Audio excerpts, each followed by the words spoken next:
Buen día, vamos a empezar con un ejemplo, ya para empezar a hacer un lado un poco la teoría y empezar con esta sexta clase o quinta clase y sobre diseños experimentales y en particular diseño experimentos, ¿no?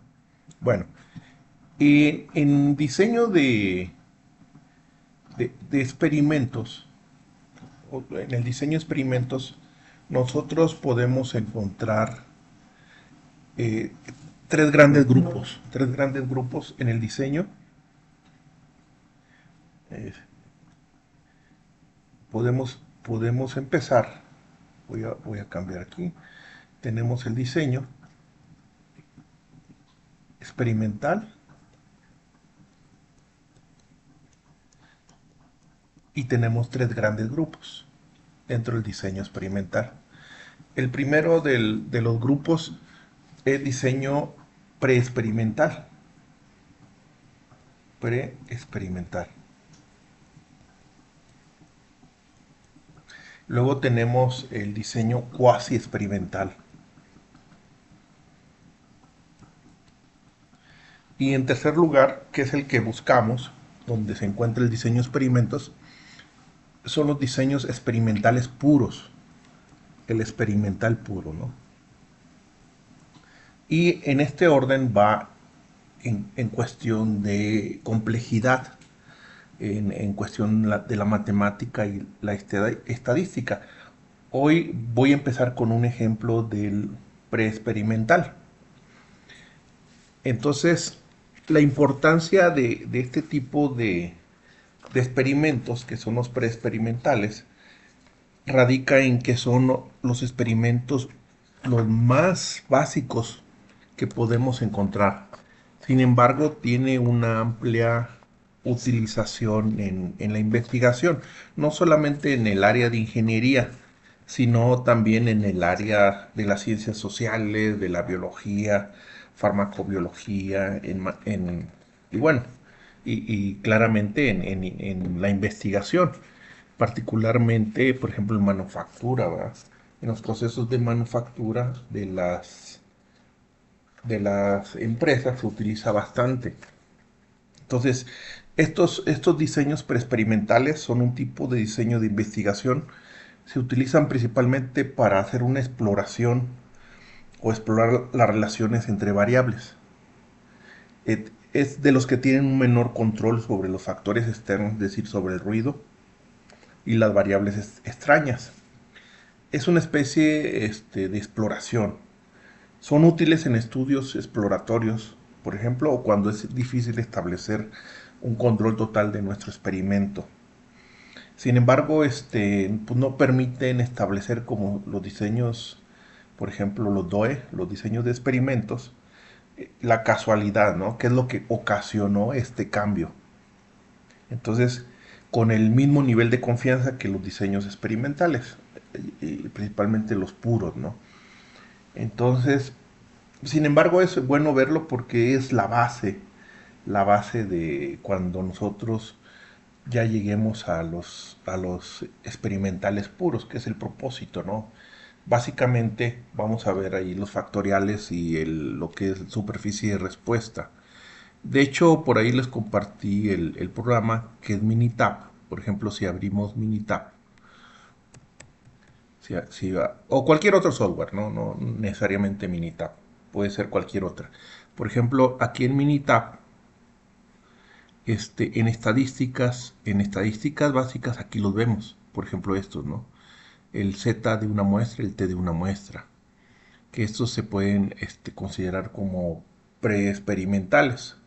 Posteriormente tenemos los cuasi experimentales y después ya tenemos el ANOVA, que podría en parte son los cuasi experimentales o experimentales puros, y ya en el DOE ya tenemos que es el propósito dentro del DOE, pues vamos a ver al menos los factoriales y las superficies de respuesta. ¿Sí? Ya cuando lleguemos al DOE, ya lo vamos a hacer con un programa mucho más especializado, donde está prácticamente todo automatizado, ¿no? Va a estar todo automatizado. En este primer ejemplo voy a hacerlo semi manual. Lo vamos a hacer semi manual. Entonces, supongamos este problema, ¿no? Vamos a suponer este problema que vemos aquí, un ejemplo, ¿no?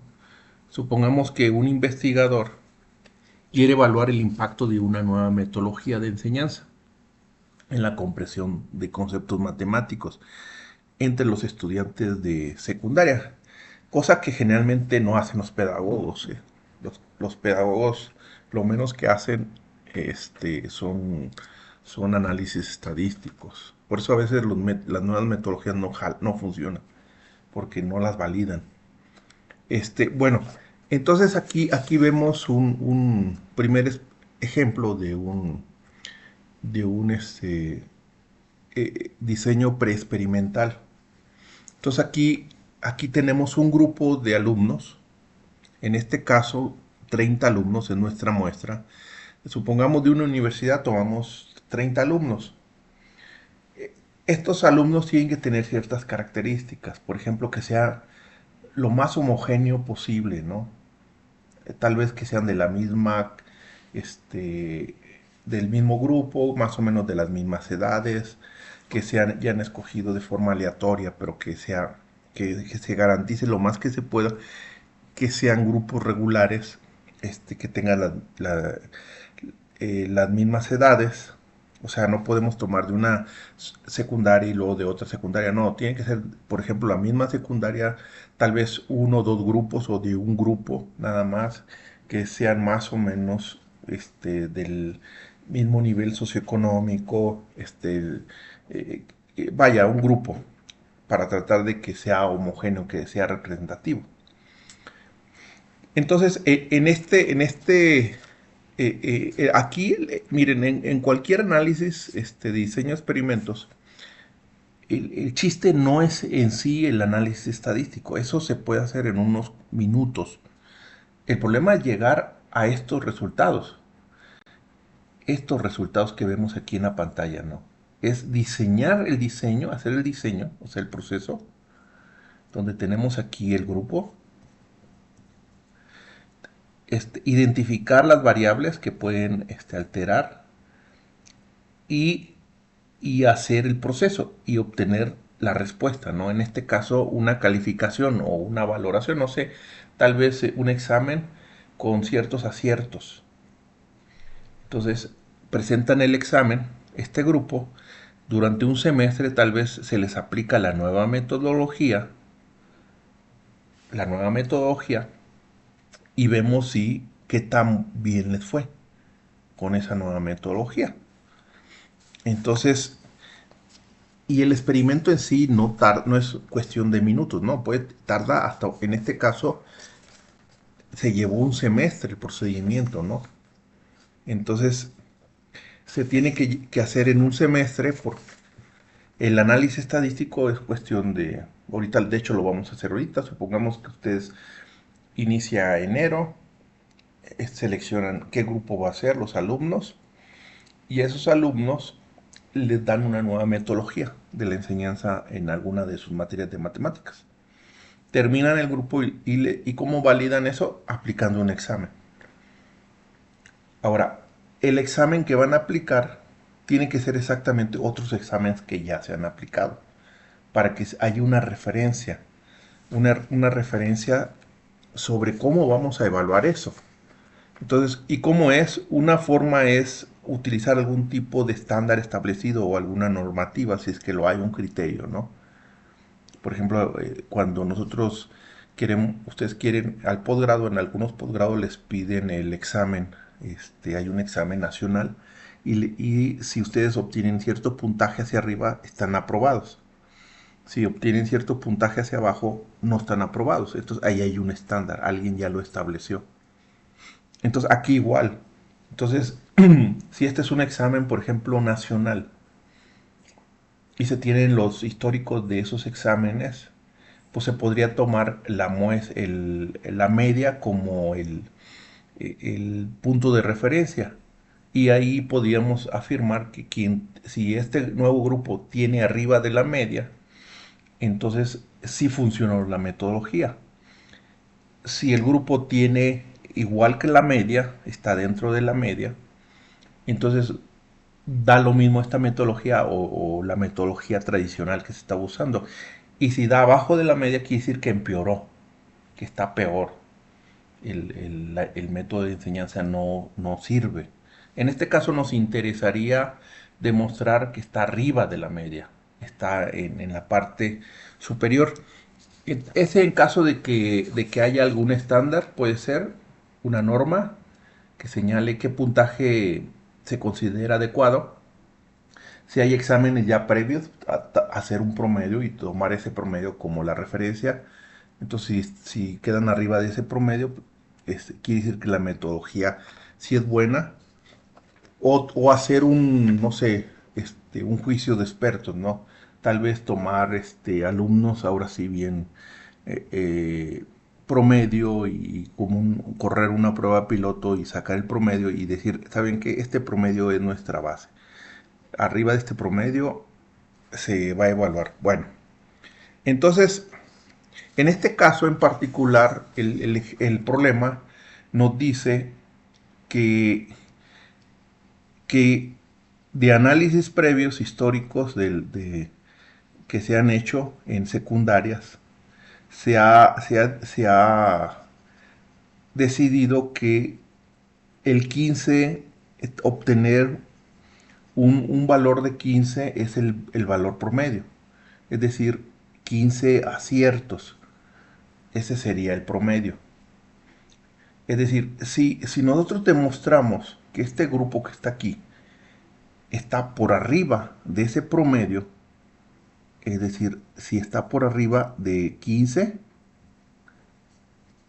quiere decir que la metodología es buena. Pero si el promedio es menor o igual a 15, la metodología no sirve. O da lo mismo si es esa metodología o la tradicional.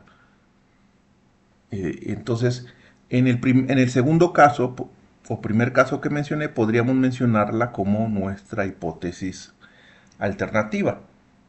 Y el primer caso tendría que ser nuestra hipótesis nula. Acuérdense que la hipótesis nula siempre va a haber el signo de igual. Y en la hipótesis alternativa, que es la de investigación, la que yo quiero demostrar.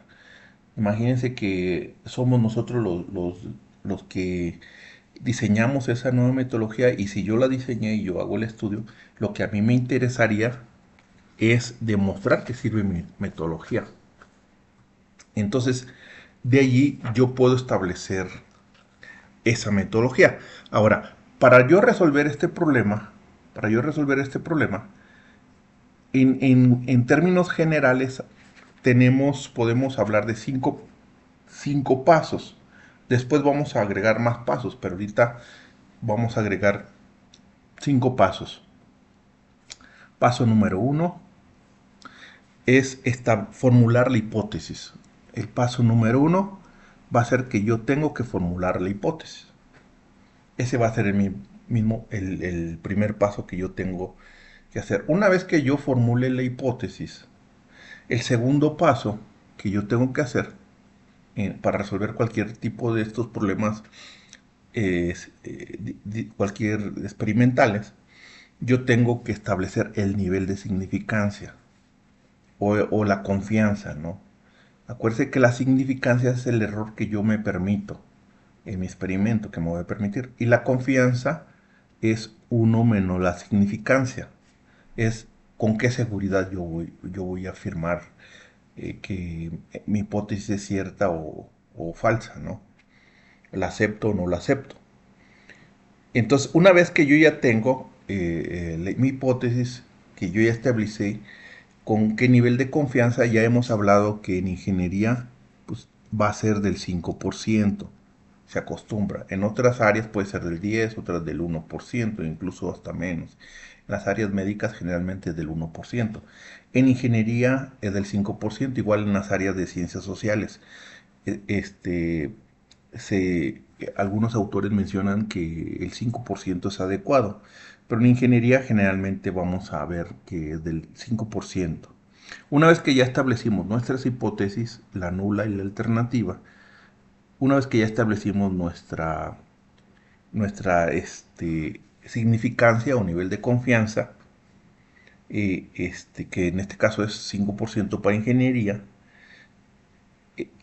Ahora el paso 3 es establecer qué estadístico de prueba voy a utilizar. El estadístico, ¿no? De prueba voy a utilizar. Ahora, dentro del estadístico de prueba tenemos dos tipos. Los paramétricos y los no paramétricos. Los no paramétricos. Los paramétricos, por ejemplo, sería la T de Student, sería la normal, la distribución F, la chi cuadrada y muchos otros. Hay muchos. Y los no paramétricos, hay varios también. Por ejemplo, en este caso, por ejemplo, tenemos la Kolmogorov, Smimov y la Shapiro-Wilk, por decir uno, ¿no? Hay otros más. ¿Cuál es lo ideal? Utilizar los paramétricos.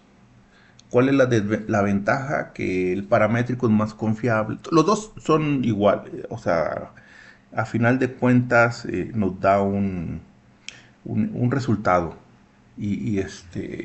Nunca vamos a nosotros evitar este 5% de error. O sea, siempre va a haber una posibilidad de equivocación. Siempre, siempre.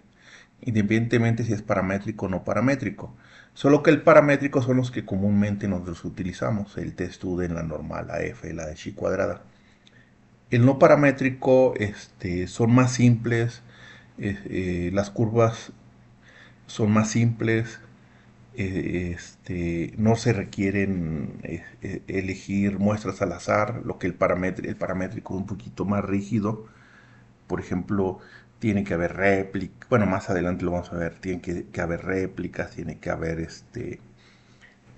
las muestras tienen que ser al azar, o sea, es más rígido, es más difícil hacerlo. Afortunadamente con el software eso se nos facilita tremendamente, ¿no?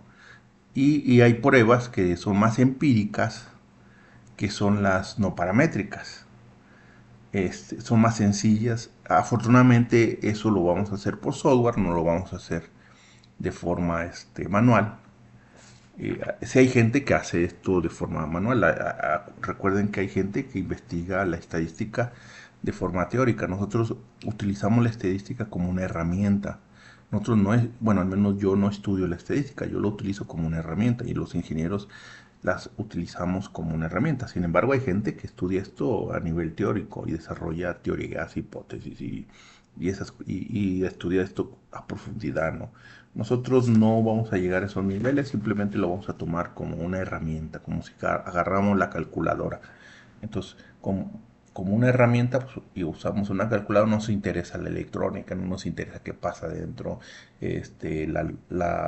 los logaritmos que usan y qué programación usan, simplemente lo utilizamos como una estadística. Igualmente, en este caso, nosotros vamos a utilizar la estadística como una herramienta de ayuda, una herramienta de auxilio, ¿no?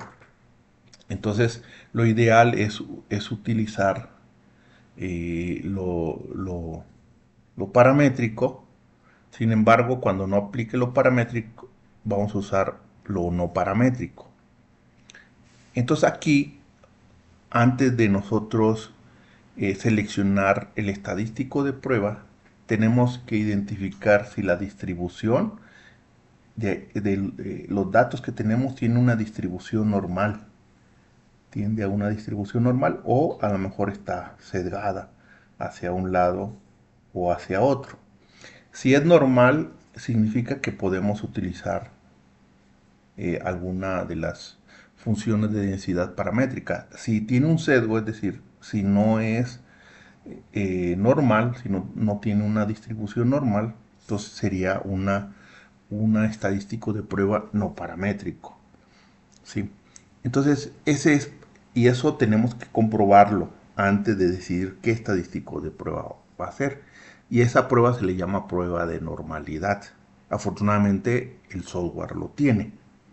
El software lo hace. O la mayoría, todos los softwares estadísticos lo hacen. ya tiene cargados los algoritmos. Algunos software utilizan algunos, otros otros. Nada más es cuestión de identificar cuál hay que utilizar. Bueno, entonces tenemos paso número uno, tenemos que establecer las hipótesis. Paso número dos, con qué nivel de confianza vamos a analizar nuestras hipótesis. Paso número tres, decidir qué estadístico de prueba vamos a utilizar durante nuestra experimentación. Una vez que ya hayamos decidido el estadístico de prueba, hay que correrlo. Y entonces el paso número 4 sería el 4, tendría que ser qué decisión tomamos. ¿Qué decisión? Es decir, si aceptamos o rechazamos la hipótesis nula. Se rechaza la hipótesis nula y se acepta la alternativa o simplemente se acepta la nula como es. Y número 5, dar nuestra conclusión, ¿no? La conclusión de nuestro análisis. ¿Sí? Estos pasos son para los diseños preexperimentales. Cuando vayamos a los cuasi experimentales hay que agregar unos pasos más. ¿Sí? Porque aquí simplemente es una decisión simple, o es o no es, así de simple. Entonces, después cuando lleguemos a los cuasi experimentales, vamos a tener que agregar otros pasos más que incluso aquí podríamos agregarlos, pero vamos a esperar a los otros. Bueno, entonces vamos a resolver este problema. Entonces, tenemos nuestro experimento. Voy a borrar aquí. Tenemos nuestro experimento. Déjenme borrar. Entonces, ¿cuál es el paso 1? Para establecer el paso número 1, yo voy a plantear mi hipótesis. Mi hipótesis, la nula y la hipótesis de investigación. Cuando yo hago una investigación, generalmente establecemos la hipótesis de investigación y por consiguiente automáticamente sale la hipótesis de nula. Es decir, es al revés. Entonces, lo que yo quiero demostrar es que los resultados de la prueba en los alumnos después de haber aplicado la nueva metodología de enseñanza arroja mejores resultados que el promedio aplicando la prueba con la metodología tradicional, como tradicionalmente. Y, y ese promedio, el promedio, es de 15 aciertos. Si tiene 15 aciertos, no hay cambio. Si tiene menos de 15, empeoró. Lo que a mí me interesa que el promedio de la muestra sea mayor a 15. Que el promedio de la muestra sea mayor a 15. Entonces, yo quiero demostrar eso, que sea mayor. Entonces, ese sería. Por tanto, o más bien, ¿no? Sería más bien así, el promedio, que el promedio, porque es que lo que significa el promedio sea mayor de 15. Esa sería mi hipótesis alternativa de investigación, lo que yo quiero. Y por tanto, la hipótesis nula es que no pase nada, es decir, que sea 15 o menor. Esas son las dos opciones. Si es 15 o menor, no hay mejora. Yo lo que quiero es ver la mejora.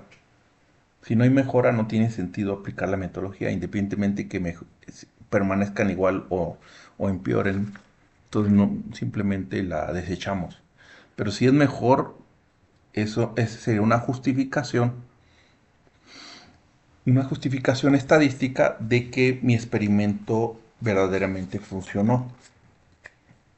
Ahora, en este caso, es este tipo de experimentos, hay tres, y de hecho se los voy a mostrar aquí. Nos vamos a estadísticas base, hay de una muestra, de dos muestras y pareadas. De una muestra es básicamente cuando cuando yo quiero comparar el promedio de una muestra sobre un objetivo. Si mejoró, empeoró o está igual, que es este caso. Luego tenemos de dos muestras. Por ejemplo, yo tengo dos grupos. Un grupo le aplico un medicamento A, el medicamento B, y quiero ver cuál de los dos es mejor. Esa sería la de dos muestras. Y luego tengo las pareadas. Por ejemplo, yo tengo un grupo de personas. En el segundo caso son independientes porque son dos grupos diferentes. Y en este tercer caso, imagínense que tengo un grupo. Tengo un grupo que tiene presión alta. Entonces agarro una muestra que tiene presión alta y yo quiero probar un medicamento. Entonces mido la presión antes del experimento y luego mido la presión después del experimento, después de aplicarle a lo mejor un tratamiento o un tratamiento de ejercicios o un medicamento nuevo. Y ahí quiero comparar si ese mismo grupo mejoró, empeoró o permaneció igual. Y a ese tipo de experimentos se le conoce, se le conoce como muestras pareadas. Entonces, en este caso vamos a ver el primer caso. El primer caso que es que es una muestra, y en una muestra puede ser en la T de Student o puede ser en la Z, es decir, en la normal. ¿Cuándo voy a utilizar la T student y cuándo la Z? La Z es cuando son arriba de 30 y la T student es cuando es menor o igual a 30. Entonces, en este caso particular, tenemos 30 alumnos. Por lo tanto, aplicaría la T student. Si fueran más de 30, entonces voy a aplicar T student cuando sean menor o igual a 30 la muestra. Y voy a aplicar la normal cuando sea mayor de 30. Sin embargo, aunque sean mayor de 30, aún así puedo aplicar la T-Student, porque la T-Student se asume que arriba de 30 ya es muy similar o prácticamente es la normal. Es decir, sería prácticamente la Z. Y la Z pues estaría en el límite de la T-Student. Generalmente en diseño de experimentos siempre utilizamos por lo general la T-Student porque generalmente utilizamos 20, 15, no, muchas veces no más de 30 muestras. ¿Sí? Aunque tuviéramos 50, aún así podemos seguir aplicando la T-Student. Lo vamos a comprobar con un ejercicio más adelante que es que aún así podemos utilizar la TD-Student. Pero en este caso, directamente se ajusta bien a la TD-Student. Abajo de 30 no se recomienda, abajo de 30 no se recomienda, 30 o menos la curva normal, la Z, no se recomienda. Sino que hasta 30 o menos la TD-Student y aún arriba de 30 sin problema podemos utilizar la TD-Student. Porque ya prácticamente esa es la gran ventaja de la TD-Student, que podemos utilizarlo para menos de 30 cuando no se puede utilizar la Z, e inclusive arriba de 30 la de TD-Student. Entonces, cuando utilizamos un software especializado, generalmente el software hace el cambio de forma automática. Internamente ya tiene los algoritmos. Y aunque no lo hiciera y utilizara la TD-Student, no hay tanto, es prácticamente el mismo resultado. ¿sí? Nada más hay que tener cuidado que si es abajo de 30, este no, de plano no se puede utilizar. Este no se utiliza abajo de 30. Si es abajo de 30 o arriba, este sin problema, aún así es muy robusta la T de Student. Es una de las ventajas que tenemos con la T de Student. ¿Sí? Entonces, cuando nosotros, y es prácticamente la misma ecuación, es prácticamente, y las curvas son muy semejantes. Arriba, prácticamente igual, arriba de 30 y abajo de 30, muy semejantes. Bueno, entonces, ¿qué tengo que hacer? Ver si es el promedio de esto está por arriba de 15. Si yo me voy con la finta, bueno, ese sería lo primero, número uno. Número uno.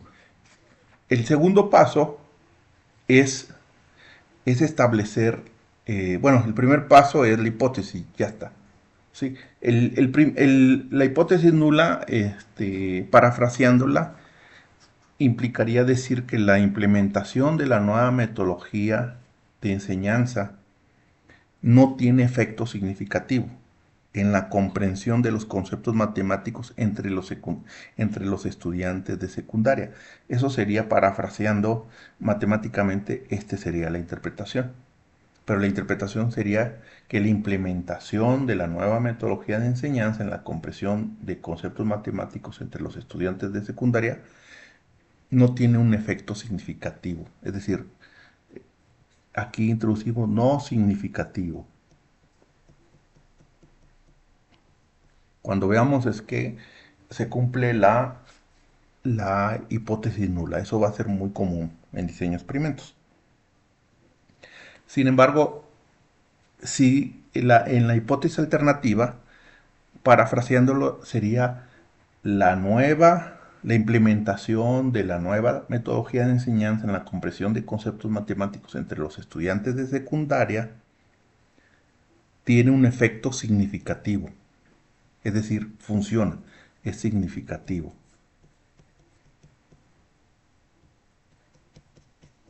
Entonces aquí ya estaríamos con el paso número 1. El paso número 2, por default, alfa sería el 5%. O la confianza, que sería 1 menos alfa, sería el 95% de confianza. ¿Sí? Entonces, ese sería. Entre estos dos, independientemente del tipo de curva que nosotros tomemos,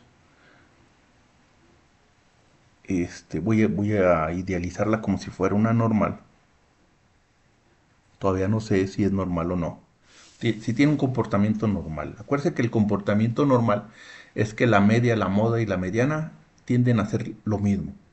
Y un comportamiento no normal está sesgada, está recargada hacia la izquierda o derecha, o tiene diferente. Entonces, tendría que ser elegir una, y sería una cola de una sola cola. Como es el más, entonces tendría que ser esta zona. Y esta área bajo esta curva, acuérdense que el área bajo la curva, porque esta está normalizada, esta área representa el 5% y es el error que me permito. Entonces, si el valor calculado, ya sea de la Z, si es arriba de 30, o de la T, igual o abajo de 30, está en esta zona, en la zona amarilla que estoy marcando, entonces la hipótesis nula se tiene que aceptar. Si está en la zona roja, si cae en la zona roja, por ejemplo aquí, se tiene que rechazar la hipótesis nula y se tendría que aceptar la hipótesis alternativa, es decir, que la metodología sirve, que es lo que quiero demostrar, lo que me interesaría demostrar. Sí. Ahora, si yo en principio yo saco el promedio, que no es más que sumar los valores y dividirlos entre el número de valores entre 30, que ya lo hice de forma con calculador, igual lo pueden hacer con Excel. Esta tablita se las voy a pasar. El promedio de la muestra es aproximadamente 16.9. Entonces, como les decía, si nosotros nos vamos con la finta, dirán, no, pues sí, mira, sí sirve, porque si el promedio es 15 y aquí 16, pues sí, entonces sí, ¿saben qué? Sí, no, espérate, pero así no es. Aritméticamente es cierto, pero estadísticamente tengo que demostrarlo, ¿sí? Porque no sabemos si este 16.5 cae en la zona roja, porque acuérdense que este es el promedio de la distribución de la población y el promedio se mueve en, en esta zona. En esta zona va a estar moviéndose y no sabemos si coincide este 16.5 en la zona amarilla o cae en la roja. Si cae en amarilla, estos dos estadísticamente son iguales. Y si cae en la roja, estadísticamente son diferentes. Incluso este sería mayor que el 15, 16.9. Pero a bota pronto, aritméticamente, podría decir eso, pero estadísticamente no tengo todavía las bases para afirmarlo. Entonces, por eso es la importancia del análisis. Ahora, paso número uno, las hipótesis. Ya las están establecidas. Número dos, la confianza. O lo que es la confianza o el nivel de significancia. Ya lo tengo. Paso número tres. Paso número tres es el estadístico de prueba, ¿no?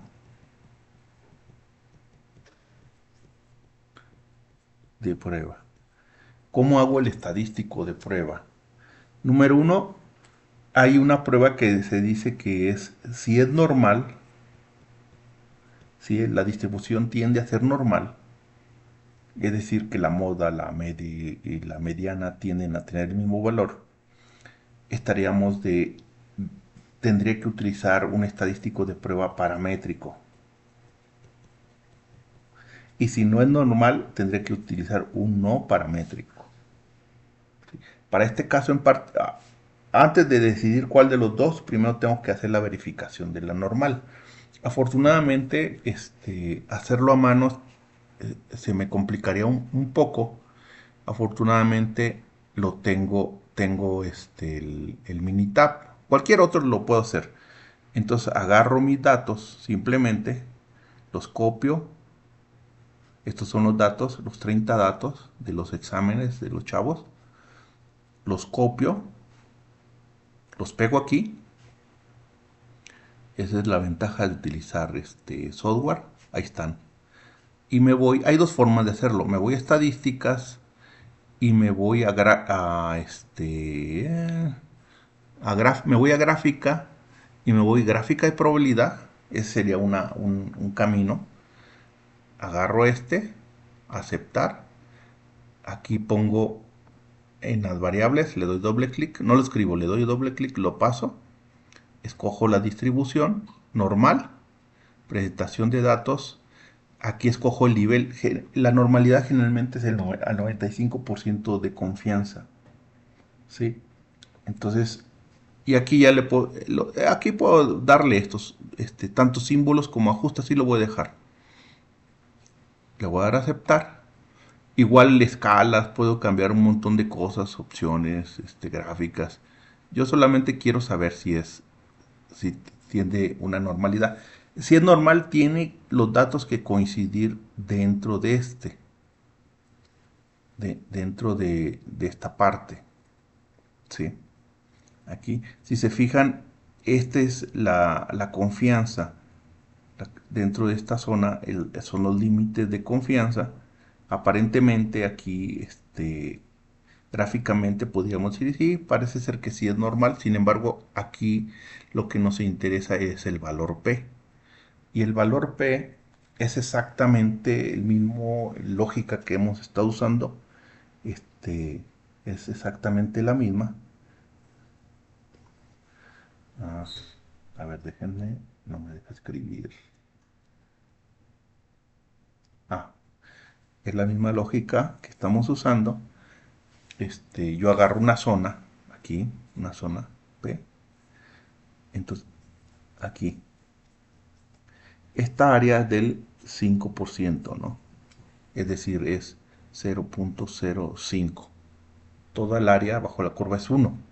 Toda el área bajo la curva. Sí, sí, y el área que yo estoy analizando, la que yo estoy analizando, puede ser que sea más grande que el área roja o puede ser que sea más pequeña que el área roja, como la amarilla, ¿no? La amarilla o puede ser como la verde.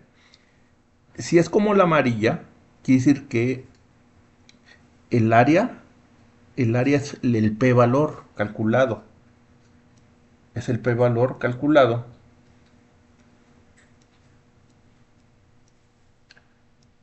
Es el, sí, entonces, si el p-valor o el p-value en inglés es menor a 0.05, entonces rechazo H0 y acepto la alternativa. Si es mayor, si el p-value es mayor a 0.05 o al nivel de confianza que yo puse, entonces tengo que aceptar. Quiere decir que la verde, este correspondería a la verde y este correspondería a la amarilla. Entonces con este H0 se rechaza y con el primero H0 se acepta. En un análisis de normalidad, el H0 significa que los datos son normales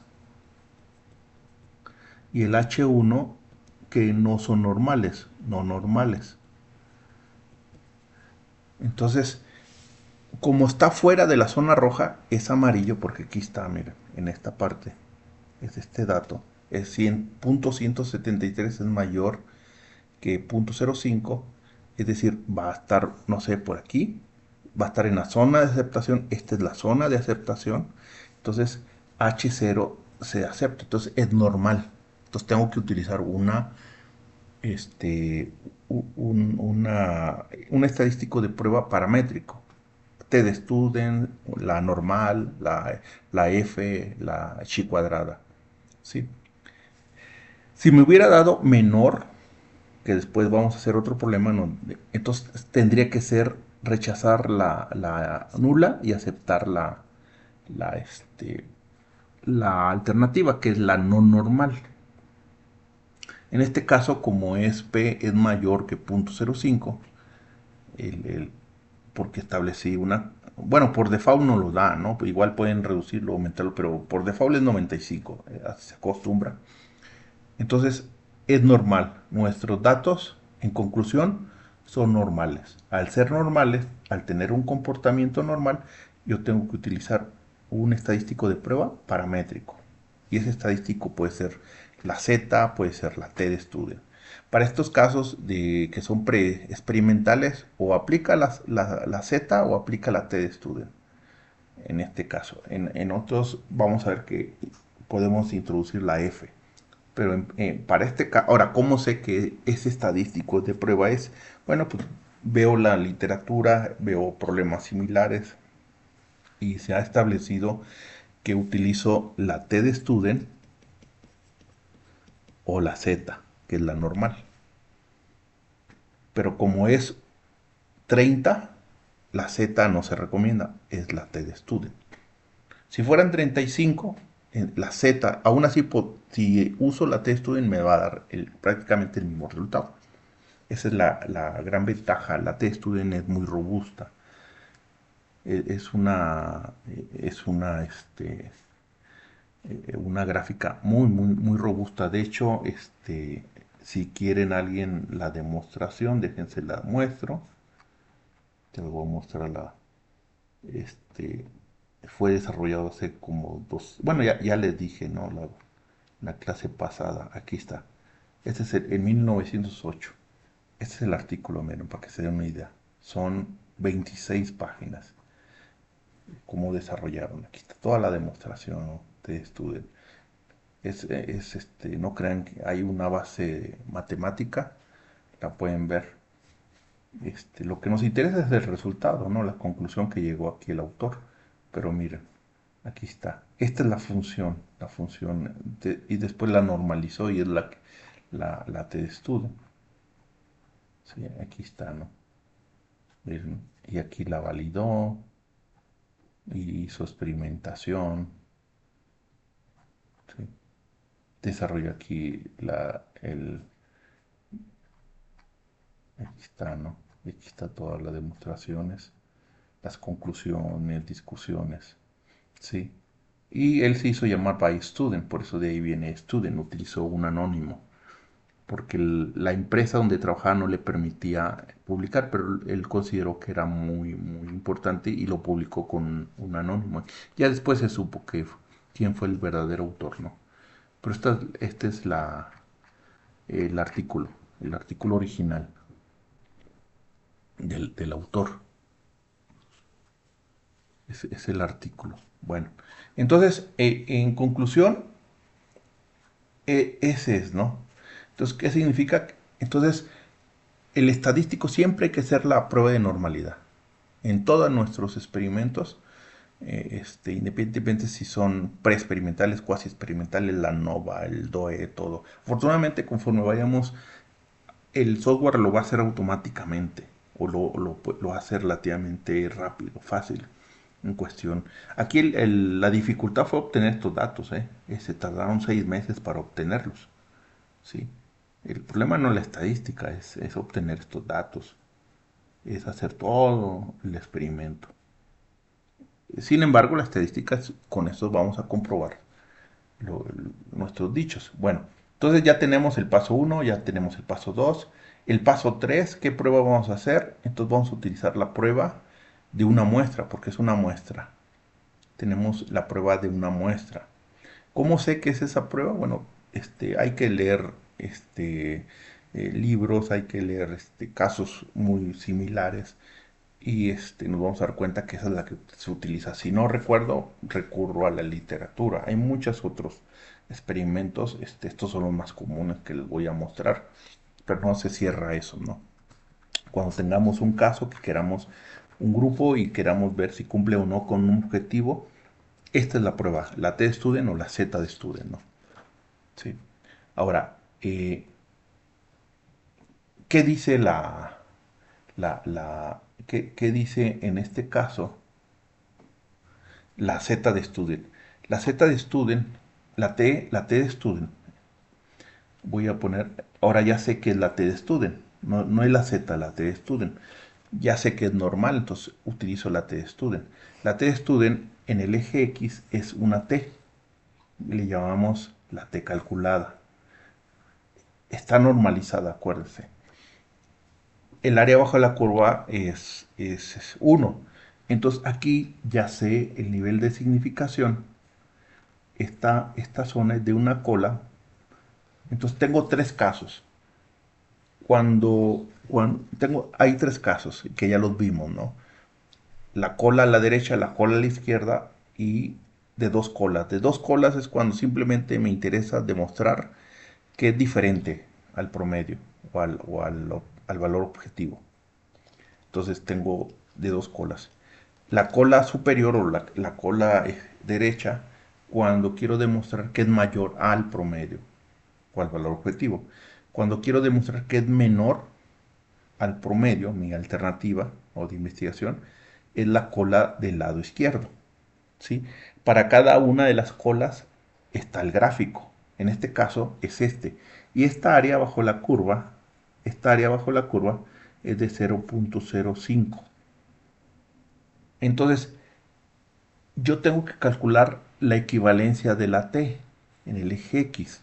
Y para la t de student, la que le voy a llamar la t calculada, es igual a la media muestral menos la media de la población o el objetivo entre la desviación estándar muestral entre el número de, de muestras. En este caso es 30.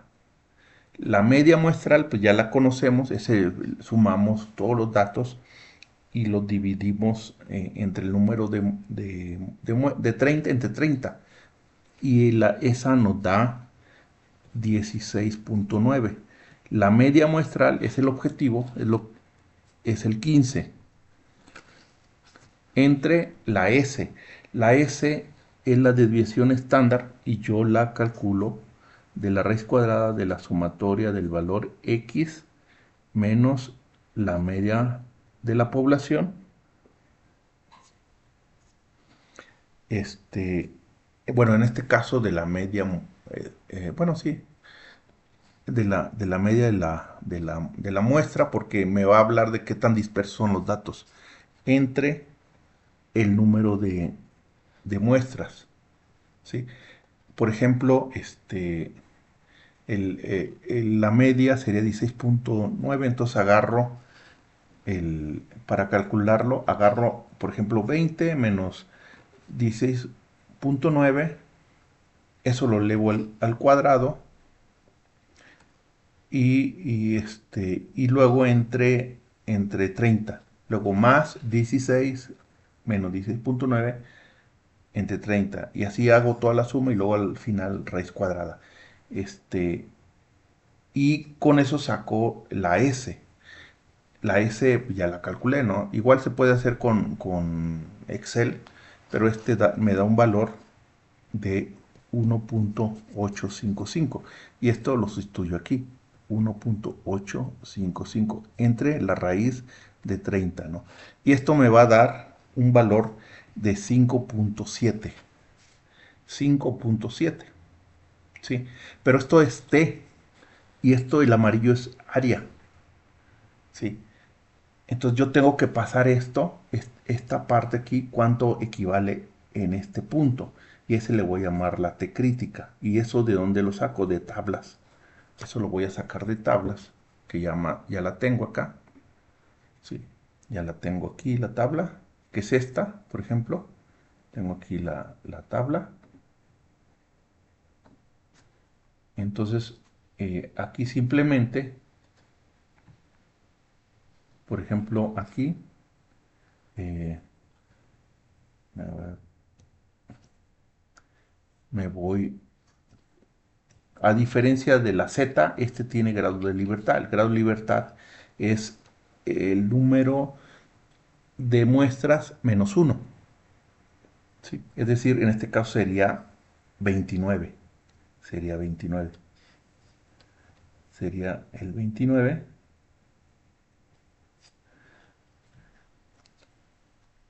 Y luego me voy con y sería esta, ¿no? Esta curva.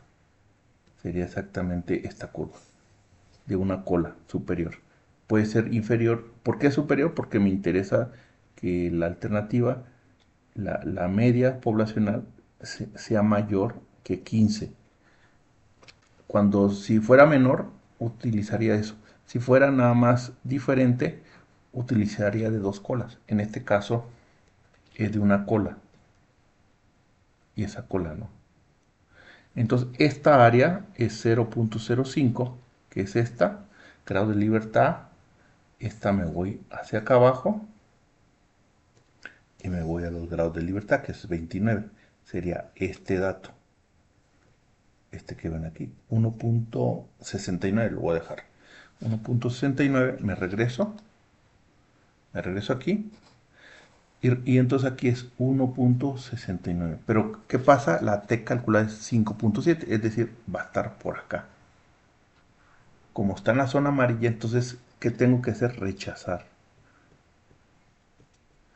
la nula y por tanto acepto la alternativa. Y la alternativa dice que el promedio es mayor de 15. Por lo tanto, se cumple que la metodología de enseñanza sí tiene un efecto significativo en la comprensión de los conceptos matemáticos entre los estudiantes de matemáticas, ¿sí? Y esto lo tengo que hacer aquí. Entonces, ese sería lo que es el análisis. Entonces, con eso ya tengo, y entonces la decisión es que a T, T calculada, al ser mayor que la T crítica, esta área que está aquí sería el p-valor. ¿Cómo lo hago? Tendría que integrar desde aquí hasta aquí. Entonces hago una integración y encuentro este valor. Pero por tablas es más fácil sacar el T crítico y compararlo con el T calculado. Si es mayor el T calculado que el T crítico, estoy en la zona amarilla. Si es menor, estaría en esta zona de aceptación de la nula y rechazo de la alternativa. Pero como estoy en la amarilla, tengo que rechazar la nula y aceptar la alternativa, que es lo que estoy buscando si yo fuera el inventor de esa metodología. ¿Sí? Entonces, la decisión es que se rechaza H0 y se acepta H1. Y la conclusión, pues sería ya determinar, por ejemplo, la conclusión se puede decir con un nivel de significancia del 5%, se concluye que la implementación de la nueva metodología de enseñanza tiene un efecto significativo en la comprensión de los conceptos matemáticos entre los estudiantes de secundaria. Y estadísticamente compruebo entonces que mi hipótesis alternativa de investigación es cierta. Ese sería. Y este es el procedimiento. Claro, ¿vamos a hacer el procedimiento así? Pues no. No, pues si no, nunca vamos. Aquí imagínense, es más sencillo, llevamos casi una hora. No, lo vamos a hacer simplemente por software, ¿no? Entonces, en este caso, pues, tenemos el Minitab. Tenemos el Minitab. Entonces, ¿cómo le hacemos con Minitab para ya cerrar el asunto? Lo primero que voy a empezar en cero. Lo vamos a resolver con Minitab. Voy a poner Minitab. Abro Minitab. Pego aquí mis datos. Tengo el Excel.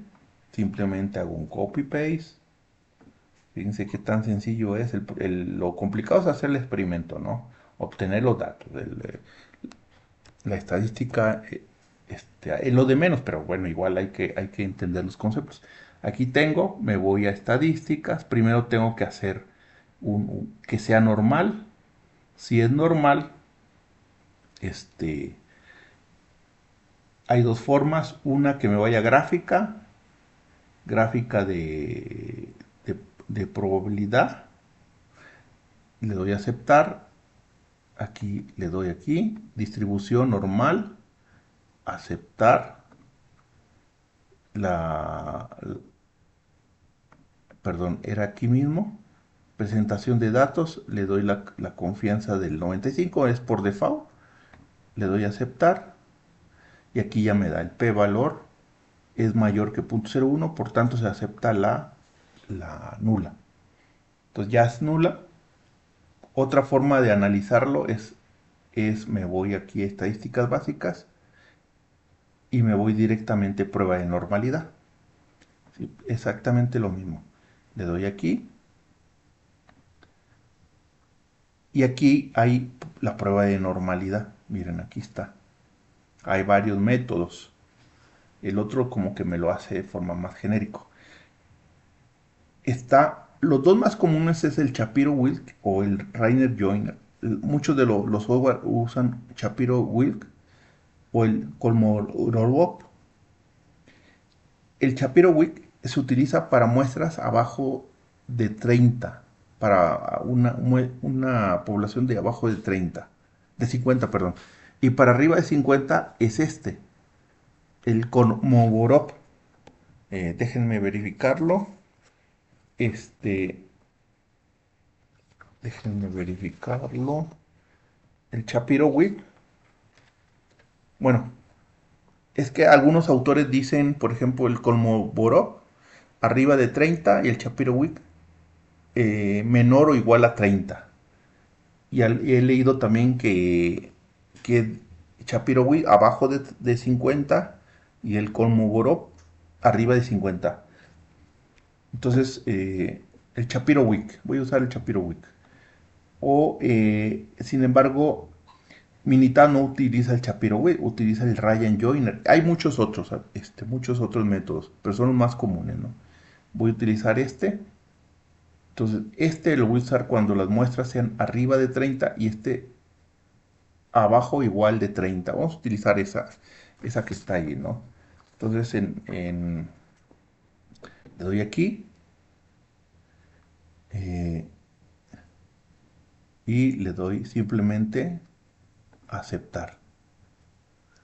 ¿Sí? Y aquí me dice, miren, el valor es punto 10.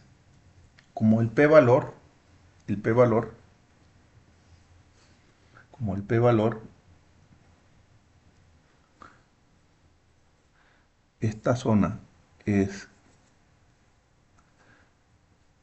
es 0.1 y la de rechazo es menor, es decir, 0.05, es decir, y el rojo es el p valor,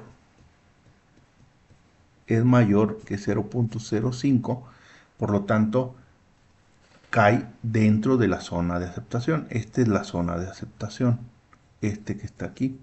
Entonces, la roja cae dentro de la zona de aceptación, por lo tanto, la distribución es normal. Entonces, por tanto, si es normal, tengo que usar un análisis paramétrico. Para usar este tipo paramétrico, o uso una Z de una muestra o uso una T de muestra. Como es menor o igual a 30, tengo que usar la T de muestra. Si fuera mayor de 30, tengo que usar la Z de una muestra, aunque también aplica la T de una muestra. Si es no paramétrico,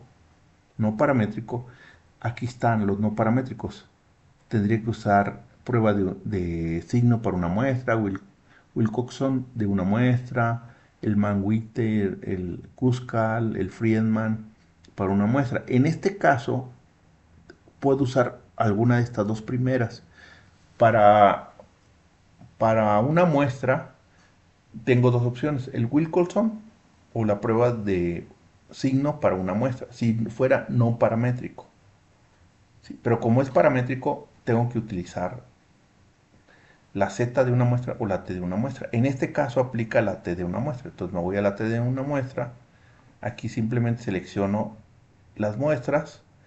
Aquí hago la prueba de hipótesis, la media. Lo quiero comparar con 15. Me voy a opciones. Y aquí tengo las opciones. Si quiero checar si está abajo, si es diferente o está arriba. En este caso está arriba. Ya está todo precargado. No necesito meter tabla ni nada. Me voy aquí y le doy a aceptar y aquí me da todo, mira. Me da tamaño de muestra, la media, la desviación estándar. Cuando uso la Z, un problema de la Z es que yo tengo que dar la desviación estándar de la muestra, de la población, perdón, y muchas veces no lo tenemos, por eso muchas veces no se utiliza la Z, se utiliza más la T de Student, aunque sea más de 30 muestras. Entonces, el límite inferior de 95, pero lo importante es desviación estándar y lo importante es el p-valor. Entonces, el p-valor, como es menos de 0.5, este es el t calculado 5.71, pero el p-valor, este es el t calculado, es en el eje. Aquí me da, en los software siempre me va a dar el área, no me va a dar el t calculado ni el z calculado. Bueno, me lo da IDPAS, pero el software siempre va a estar este valor, que no lo tengo por tablas, eso lo tengo que integrar. Por tablas obtengo el t valor o obtengo la equivalencia, ¿no? Bueno, entonces ese sería el t calculado. Entonces, que queda dentro. Entonces, como el p-valor en inglés es menor a 0.05, la, la, este, la hipótesis nula se rechaza, porque está en la zona roja, no en la zona verde. Si el p-valor es mayor que 0.05, la nula se acepta. ¿Sí? Esto siempre, en todos los análisis vamos a ver, independientemente si es F, si es Z, chi cuadrada, lo que sea, el p-valor, que no es más que el área, el área calculada, donde cae la t calculada, la z calculada, la chi cuadrada calculada, la f calculada. Entonces nos tenemos que ir a la p. Por lo tanto, es significativo. Entonces, en este caso particular, en este caso particular, esta es la que se acepta y esta es la que se rechaza. Este se acepta.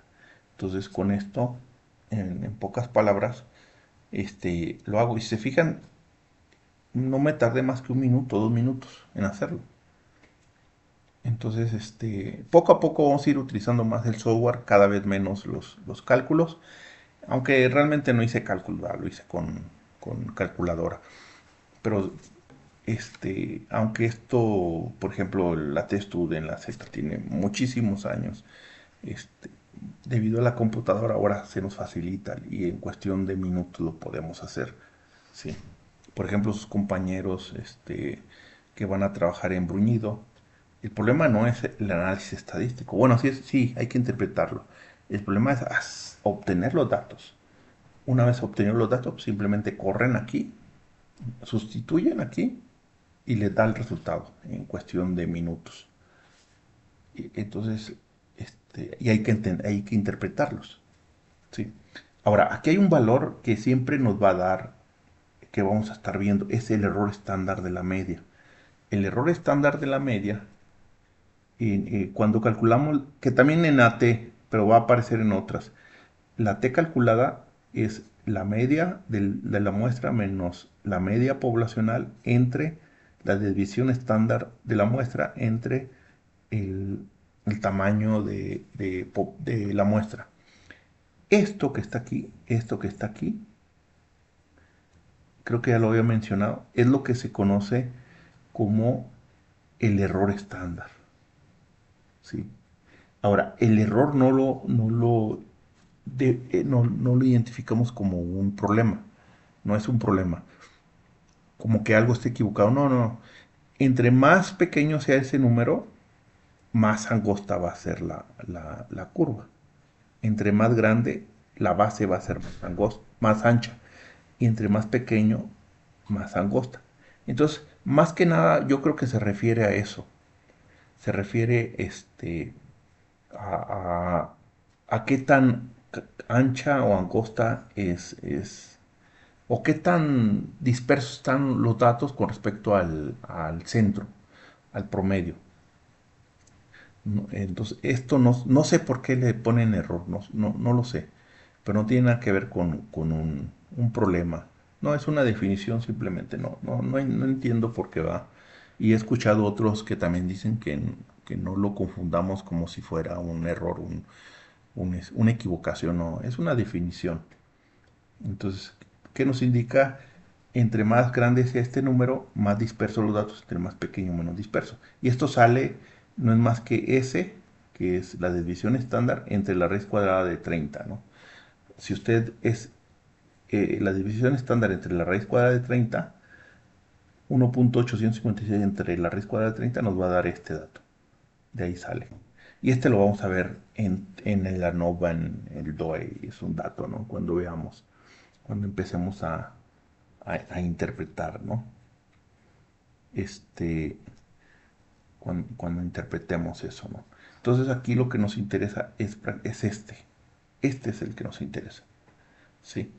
Si establecimos un 5%, entonces para aceptar la alternativa tiene que ser mayor que 0.05. Para rechazar la alternativa y aceptar la nula, tendría que ser perdón, para aceptar la nula tiene que ser mayor que 0.05% y para rechazar la nula y aceptar la alternativa, que es lo que al final nos interesa en todos los experimentos, tiene que ser menor que 0.05%, que es lo que buscamos en un diseño de experimentos. Y aquí más adelante vamos a ver que dice significativo. ¿Sí? Más adelante para que de una vez vayan viendo esto. Entonces, y si se fijan usando software es rápido. Este, es relativamente rápido, ¿no? Entonces, la próxima vamos a hacer otro, pero ahora que voy a buscar un ejemplo que sea no paramétrico, no paramétrico, ¿sí? Entonces, acuérdense que concluyendo, voy a concluir la prueba de normalidad, la normalidad se utiliza, hay dos pruebas, el Shapiro, Wilk, cuando el tamaño de muestra es menor o igual a 30 y el Kolmogorov, Smirnov, cuando el tamaño de muestra es mayor de 30. ¿Sí? En este caso utilizamos el Shapiro-Wilk. ¿Sí? Entonces, de ahí, si P es menor que 0.05, utilizamos la prueba paramétrica, que puede ser la T de Student o la Z, dependiendo del tamaño para una muestra. Pero bueno, aquí todavía, si es mayor que 0.05, es no paramétrica. ¿Sí? No paramétrica. Y si es no paramétrica, hay dos opciones para la prueba de una muestra. Utilizamos la prueba de signos o la de Wilkinson para una muestra. ¿Sí? Para otros casos son otras pruebas. Y esas las podemos encontrar aquí. Las vamos a encontrar aquí en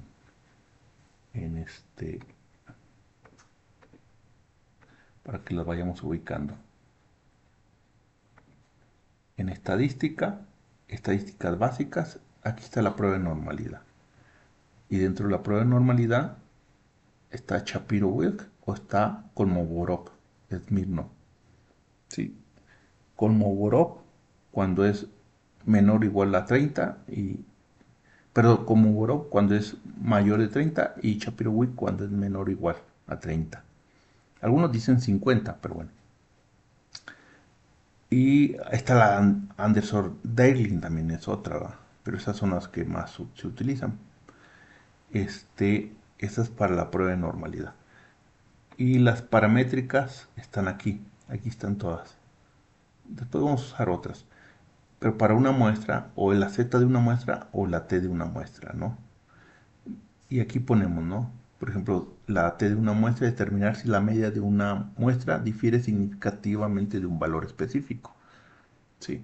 Por ejemplo, tiene una bomba que despacha 20 litros, quieren ver si realmente después de hacer, no sé, 20 mediciones o 25, si realmente es igual a 20 o diferente a 20. ¿Sí? No les interesa si es más o menos, simple que dé 20. A lo mejor en una medida les da 19.9, en otra 20.1. Entonces imagínense que les cae la Profeco, ustedes son los dueños, y resulta que cuando llegó la Profeco les dio 19.3 y les quiere poner una multa. Dice, no, espérate, ¿cómo? No, es que es menor, sí, aritméticamente, pero demuéstramelo estadísticamente. ¿Qué hacen? Toman 20 medidas o 25. Y en algunas les da más, en otras menos, y con eso pueden, con una confiabilidad del 5% que se utiliza generalmente en la literatura de ingeniería, podrían demostrar a la Profeco que aunque aparentemente aritméticamente no coincide, estadísticamente está dentro de la curva con un 95%. Y en un juicio pueden tumbar, porque son multas de 50, 100 mil pesos. Y entonces estadísticamente pueden demostrarle al juez y pueden tumbar una multa con un peritaje. Piden al juez que vaya alguien de estadística y que haga un análisis estadístico de, por ejemplo, una T de una muestra o una Z de una muestra, y con eso demuestran si su aparato está dentro o no si es igual o no, aunque aparentemente es de 19.6, 19.4, porque Profeco nada más toma una medida. Entonces con eso pueden tumbar una multa, ¿no? Por dar un ejemplo, es una aplicación. Este, ese podría ser, ¿no? Entonces aquí está, ¿no? Aquí está las básicas. Ya después vamos a hacer ANOVA, regresión, DOE. Y claro, todo eso ya por software, ¿no? Vamos a hacer por software.